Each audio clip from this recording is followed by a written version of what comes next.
Quiero dar la bienvenida y agradecer que esté con nosotros el maestro José Adrián García Hernández. Él es vicepresidente de Sistemas de Gestión de Seguridad de la Asociación Internacional de Miembros y Cuerpos de Seguridad y Emergencias, AIMSE Capítulo México. Y bueno, maestro, pues seguimos en esta dinámica importante del esquema que tiene que ver con la sociedad, cómo protegernos, cómo ayudarnos, pero sobre todo hay que tomar en consideración que hay regulaciones para el uso de la fuerza, principalmente con los vecinos, con la gente, y es que aquí hay una disyuntiva fundamental, maestro, que tiene que ver con estas lonas, por ejemplo, que a veces aparecen donde dicen, vecinos, estamos vigilando, si te vemos, te linchamos, pero ojo, porque también ahí podría haber algunas consecuencias legales, y es por eso que hoy pues, nos vas a hablar un poco de este marco legal, de qué es lo que podemos hacer. ¿Cómo estás? Buenos días.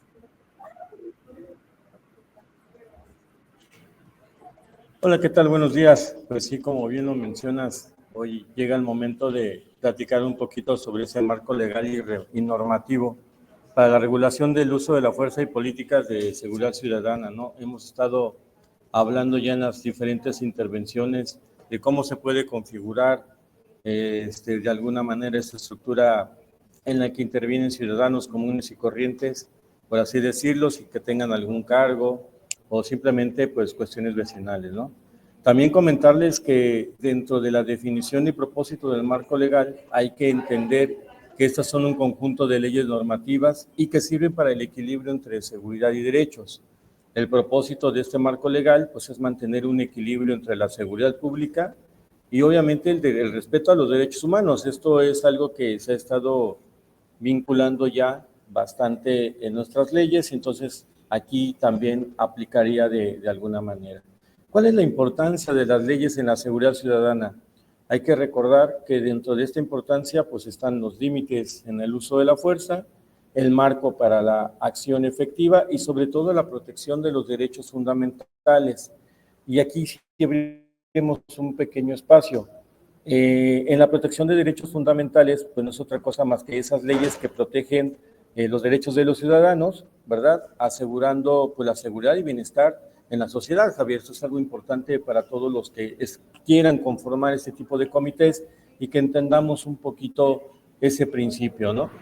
Claro, Ahora y que bien, tiene que ver justamente, perdón, maestro, con esta organización que sí, como vecinos y que hemos estado platicando, dando a conocer y hasta dónde tenemos justamente el poner los límites, el conocer cuál es la acción que debemos de tomar principalmente.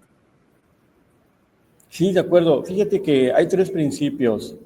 Esto es la regulación del uso de la fuerza, para que nos quede claro y entendamos un poquito más.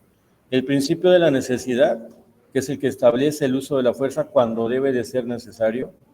De ahí nacen los famosos protocolos que sin duda hoy en día dentro de nuestra sociedad ya deben de estar o se deben de estar trabajando. Está también el principio de la proporcionalidad, que esto implica que la fuerza utilizada debe ser proporcional a la amenaza enfrentada, o sea, de repente por alguna situación que se pueda dar en nuestro ámbito vecinal, pues a lo mejor quisiéramos que llegara hasta el mismo ejército, ¿no? Cuando pues, no hay la necesidad. También el principio de la legalidad, que establece que el uso de la fuerza debe ser basado en la ley, ¿verdad? Y que se conforme nuevamente con lo que hemos estado platicando, que tiene que ver con la parte de los derechos humanos. Eso es algo importante para quienes estén pensando llevar a cabo este tipo de comités, pues que establezcan bien definidos dentro de su marco normativo o marco organizacional estos tres principios para que les ayuden a conformar el apoyo en su momento cuando sea requerido por parte de las mismas autoridades y que entendamos de repente el modo de actuar también de la autoridad, porque es obvio que se basa en esos principios fundamentales de las leyes, ¿no? Y aquí hay otro punto, maestro, y perdón que lo interrumpa también. En muchas ocasiones, como comités vecinales, se organizan y contratan a guardias de seguridad y en ocasiones estos guardias pues pueden venir armados. Hay una regulación en referencia a todo ello. ¿Qué permiso deben ser? Porque también eso lo tenemos que considerar, porque si en algún momento se acciona a esto también, pues hay una corresponsabilidad del comité vecinal. Sí, correcto. Por eso hablábamos en la confección de esos protocolos, donde se debe de definir qué tipo de apoyo es el que se requiere, qué tipo de apoyo es el que se necesita, ¿verdad? Y esto también sirve mucho para que la intervención de la misma autoridad pues de ese resultado que estamos esperando. Obvio, dentro de estos protocolos también viene incluido alguna situación que se nos invitan a hacer simulacros para que sean efectivos y no se salgan del contexto en el respeto que hemos estado hablando de los derechos humanos, en el respeto del uso de la fuerza. Y de esa manera podemos tener un contexto organizacional y un contexto más a la necesidad propia de lo que requerimos, Javier. Claro, es una parte fundamental, importante en todo ello. Sin duda, el tema es amplio, maestro, porque bueno, hay cosas que se tienen que hacer y sobre todo que es importante que aquí, en conjunto con la autoridad, puedan conocer incluso de algunos casos, cómo se atendieron, tener una referencia, para al final de cuentas llegar a esta protección general entre todos, ¿no? Con técnicas, con la protección, incluso de los derechos humanos, porque, híjole, hay una línea muy delgada en ocasiones y como lo hemos platicado en muchas circunstancias, a veces por querer actuar, pues estaríamos dejando libre al delincuente si no actuamos de manera correcta. Sí, fíjate que ese es un tema bastante, bien lo dijiste, bastante álgido y está muy, muy en el límite. Hay tres puntos más que no quisiera dejar de lado, que son muy importantes. Dentro de los objetivos y las estrategias de estas políticas, recordemos que el principal es la prevención del delito. El segundo, la protección de los ciudadanos. Y por último, la promoción del orden público. Hemos hablado incluso de cuestiones disuasivas que permitan a esa entidad en la sociedad, pues de alguna manera amedrentar o incluso erradicar alguna situación que se pudiese presentar. Y todo esto puede ser llevado a cabo, claro está, también con gente profesional que nos ayude a incursionar en estos temas y que nos permitan entender un poquito más allá de solamente tener, por ejemplo, un CCTV, de solamente tener algunas personas como guardias vecinales, porque todo incurre también en la parte de la cultura, Javier.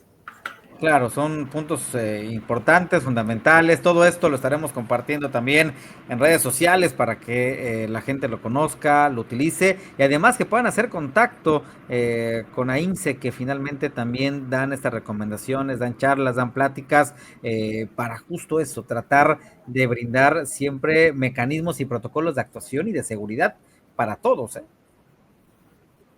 Sí, de acuerdo. Y fíjate, dentro de la implementación y los desafíos hay tres puntos cruciales. Obviamente, la falta de recursos, porque esto es, hay que tomarlo de manera natural, que pueda haber también un combate a la corrupción. Todos sabemos que también hay temas de estos y sobre todo el más importante por la falta de cultura, la resistencia comunitaria, ¿no? Que Sí. desafortunadamente también se presenta muchísimo en nuestra sociedad. Así es, una parte importante. Como maestro, como siempre, maestro, muchas gracias por estar con nosotros, por darnos estos temas fundamentales para que nos vayamos conociendo en esta organización que también como sociedad y vecinos tenemos que ir tomando en cuenta. Que tenga un excelente día, muchas gracias. Cuídate mucho, Javier, un abrazo.